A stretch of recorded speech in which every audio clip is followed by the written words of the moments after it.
Utenos Uniclub Kazino Juventus komanda tęsia kelionę FIBA Čempionų lygos atrankos turnyre. Spartak komanda iš Serbijos ketvirtfinalyje įveikė uteniškį, į pusfinalį susikaus su Sasario Dinamo. Uniclub Kazino Juventus vyriausio trenerio asistentas Lukas Aleksandravičius pasidalijo mintimis apie artėjančią dvikovą ir papasakojo apie būsimus varžovus.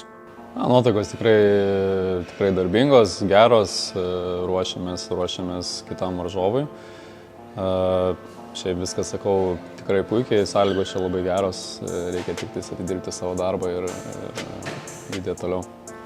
Dėl kelialapio į atrankos turnyro finalą uteniškiai kovos su 10 vietą praėjusiame sezone Italijos lygoje užėmusią Sasario Dinamo komandą. Kokį krepšinį demonstruoja Italijos klubas ir kas yra pagrindiniai šios komandos vedliai? Žaidimo stilius tikrai toks greitą puolimą mėgstanti komanda. Tikrai kurianti situacijas iš iš gan agresyvios gynybos ir bėganti kuo anksčiau, bandanti rasti tas tokias ankstyvas progas įsimesti, tikrai turinti gerus metikus antroji, trečioji, ketvirtoji pozicijoje. Sakau, tikrai nėra lengva dengtis, nes jie randa tas situacijas, meta kuo anksčiau, tikrai gerai pataikanti. Tai tokio stiliaus vėl turi ir tų be kamulio užtvarų nemažai, tai reikės mums susiginti tas situacijas, bet, sakau, ruošiamės, išanalizavę, tikiuosi labai gerai, tai žiūrėsim, kaip pavyks.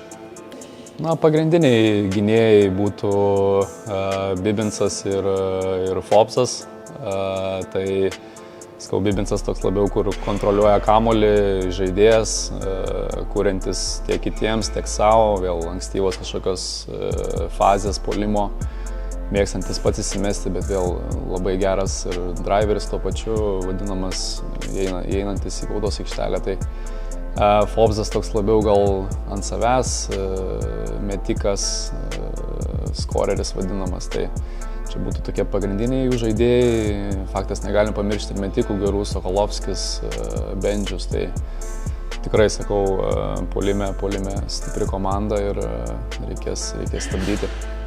Negalima sakyti, gal visai kitokio lygio varžovas, bet vėl pusfinalis, tai lygis kyla.